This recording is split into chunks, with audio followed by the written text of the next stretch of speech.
رمضان المبارک میں کچھ مسائل لوگوں کو درپیش ہوتے ہیں اور اکثر انہی مسائل کو ریپیٹ کرتے رہتے ہیں لوگ. تو اس حوالے سے میں چند چیزیں آپ کو عرض کر دیتا ہوں کہ جن چیزوں سے روزہ ٹوٹتا ہے. سب سے پہلی بات تو یہ ہے کہ مفسدات صوم میں یعنی روزے کو توڑنے والی جو سب سے بنیادی چیزیں ہیں وہ ہے کھانا پینا.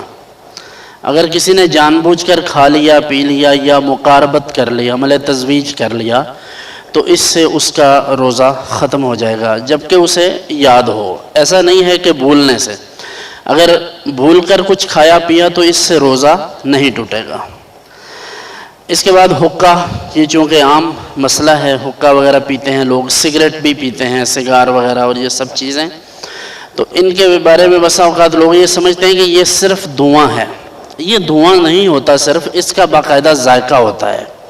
اور یہ تمباکو ہے، تمباکو کی آمیزش گلے میں باقاعدہ جاتی ہے. تو اگر کوئی شخص حقہ پیے گا، سگریٹ پیے گا یا سگار وغیرہ لے گا تو اس سے اس کا روزہ ٹوٹ جائے گا. اس کے بعد ہے پان. ایک پان سادہ ہوتا ہے جس میں الائچی، اسپاری وغیرہ اس طرح کی چیزیں یا کچھ گلقند یا اس طرح کچھ، یہ بھی منع ہے. اور جو تمباکو والا ہے وہ بھی. کیوں؟ اس لیے کہ اس کا جرم اور اس کا ذائقہ باقاعدہ اس کے ذرات گلے میں جاتے ہیں. اچھا کوئی کہتے ہیں جی ہم تو پان منہ میں ڈالتے ہیں لیکن تھوک دیتے ہیں، اس کو تھوک دیتے ہیں، بھلے 100 دفعہ تھوکیں لیکن اس کا ذائقہ آپ کے حلق میں جائے گا. تو یقیناً جب ذائقہ حلق میں گیا تو اس سے روزہ ٹوٹ جائے گا. پھر دانتوں کے درمیان کوئی ایسی چیز جو چنے کے برابر ہو، چنے کا جو دانہ ہوتا ہے اگر اس کے برابر ہو تو اگر اس نے وہ نگل لی تو اس سے بھی روزہ ٹوٹ جائے گا. پھر خون نکل آتا ہے. اچھا یہ بعض لوگوں کو مسوڑوں میں پرابلم ہوتا ہے، اس کی وجہ سے برش کر لیا یا مسواک کر لیا. مسواک روزے کی حالت میں کر سکتے ہیں. برش، ٹوتھ پیسٹ اس لیے استعمال نہیں کرنا چاہیے کہ اس کا ذائقہ حلق میں جا سکتا ہے. مسواک کرنے میں چندہ حرج نہیں ہے، آپ کر سکتے ہیں روزے کی حالت میں. تو اگر خون نکل آیا تو خون اگر زیادہ ہے اور خون کا ذائقہ گلے تک پہنچ گیا تو روزہ ٹوٹ جائے گا. پھر قے کا مسئلہ ہے، الٹی کا. یہ الٹی آتی تو نہیں ہے عموماً لیکن اس کا مسئلہ بہت آتا ہے. اکثر لوگ اس کا مسئلہ پوچھتے ہیں. یہ مسئلہ پوچھنے کی ویسے بھی چلے کیوریاسٹی تو ہونی چاہیے. جو تجسس ہے کسی بھی مسئلے کو سیکھنے کا اس میں کوئی حرج نہیں، لیکن یہ جو چسکا لینا ہے اور صرف مولویوں کو آزمانے کے لیے یا اپنے امام صاحب کی آزمائش کے لیے، یہ مناسب نہیں ہے. تو الٹی کے لیے، قے کے لیے ایک ہی بات ذہن میں رکھیے. اس کا اصول ہے کہ اگر قے از خود آ گئی، منہ بھر قے جسے کہتے ہیں، منہ بھر کا معنی یہ ہے کہ ایسی قے جو آپ روکنے سے بھی نہ روک سکیں.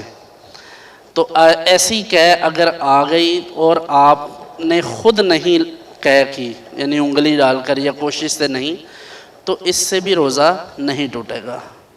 روزہ ٹوٹنے کی یہی صورت ہوتی ہے کہ آپ کسی چیز کی قے خود کرتے ہیں، انگلی منہ میں ڈال کر یا کسی وجہ سے، تو قے سے روزہ نہیں ٹوٹے گا. اسی طرح فسد لگوانا، پچھنے، جس طرح صحیح حدیث سے ثابت ہے، بخاری شریف کی حدیث ہے، عبداللہ ابن عباس رضی اللہ تعالیٰ عنہما سے مروی ہے کہ رسول اللہ صلی اللہ علیہ وسلم روزے کی حالت میں فسد یعنی پچھنے لگواتے تھے جس میں مبارک سے خون مبارک نکلتا تھا.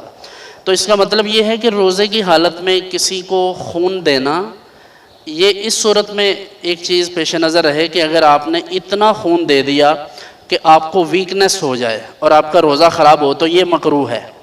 لیکن اس سے کم جیسے آپ دیکھتے ہیں کہ ٹیسٹ وغیرہ کروانے کے لیے خون دیا ہے تو اس میں کوئی حرج نہیں ہے.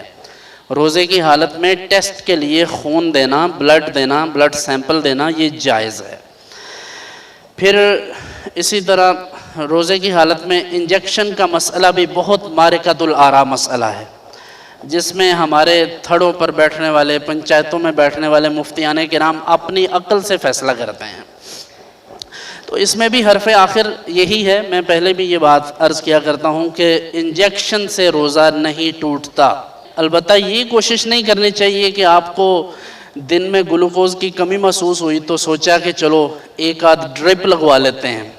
یہ مقصد نہیں ہے مسئلہ بیان کرنے کا. مسئلہ بیان کرنے کا مقصد یہ ہے کہ آپ کی حالت ایسی ہے کہ آپ کو بخار ہے، بیمار ہیں یا کوئی مسئلہ ہے، تو آپ کو ضرورت پڑی روزے کی حالت میں تو آپ انجیکشن لگوائیں تو آپ کا روزہ نہیں ٹوٹے گا۔